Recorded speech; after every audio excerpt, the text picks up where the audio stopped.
Zimbabwe's leading advocate, Thabani Mpofu, has launched a blistering attack on ZANU-PF, accusing the ruling party of attempting to sneak in an entirely new constitution without the people's consent.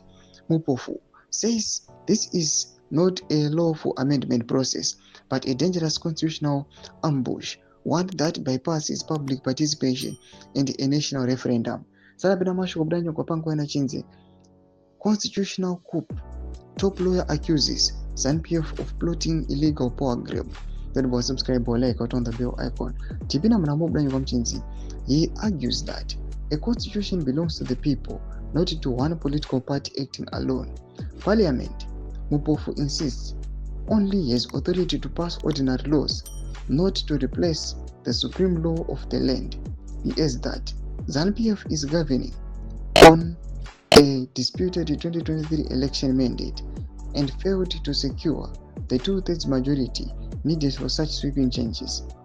In a stinging rebuke, Mpofu points out that the minister driving the process even lost his own party's internal elections, stripping him of moral authority.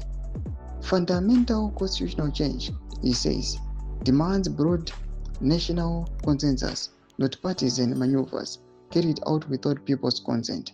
Thomas Kwanbranyo kwa pangwa ine muri Zimbabwe kuchonuka kunzi aiwa pangwa ine kuri kuno kunzi cabinet aiwa ni government ya president Mnangagwa yakanganisa zvakanyanya yoita inonzi a constitutional coup. Pangwa ine vachida kuamenda the constitution without the consent of the citizens vachita ma-interests avo. Pinda comment section medu dzafundo enyu moti kudi pamusoro pechitiko ichi. Subscribe or like, hit on the bell icon.